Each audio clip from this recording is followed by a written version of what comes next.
I'm sorry not to be with you this evening, but thanks for allowing me to say just a couple of words. Starmer's role has been clear from the beginning. He is to be the safe alternative for the established interests, an alternative to the Tories.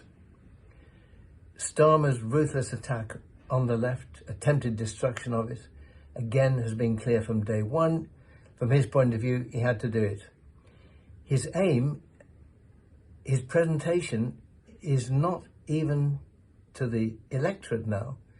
It is to the right-wing press, who will anoint him, as they did Blair, as someone they can trust.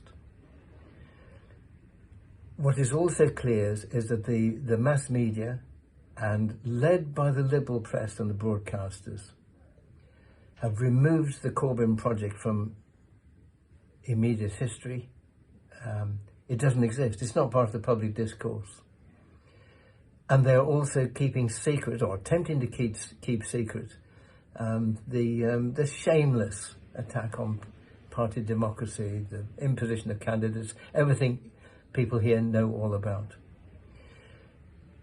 On the other hand, we need a political presence because the demands of the situation, both the climate crisis and the poverty and exploitation that people face, is urgent.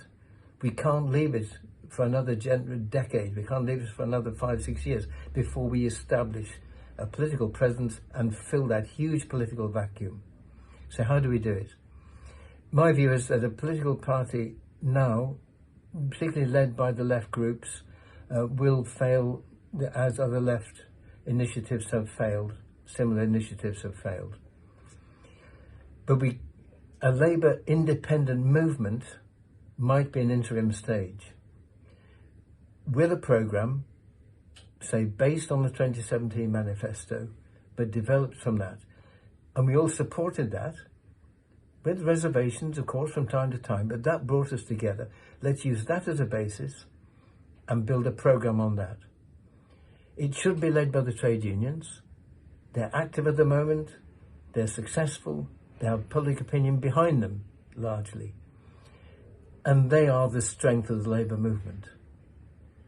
The strength to withdraw your Labour is by far the most serious weapon we have in the struggle for justice. If they don't do that, then we need an alternative. One quick thought is that the major campaigns, whether on housing, on the National Health Service, on poverty, on transport, on human rights, put them all together and you have a beginning of their demands are the beginning of a programme, and match very closely the 2017 manifesto. That's the origin of an independent Labour movement, supported by as many trade unions as would come forward. Then we have a set of demands. It would be hard for the mass media to ignore this. Then we have a set of demands, and then it is clear that these demands are both popular, resonate with the public and our members, and are not represented. Then we have a crisis of political representation. Then we can move to a party. But we need to build that movement first.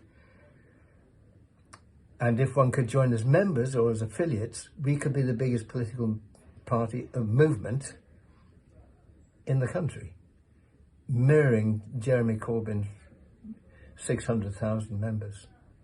That couldn't be ignored. So it's a process that proceeds in stages, not by declaring a party immediately. And there have to be big battalions at those during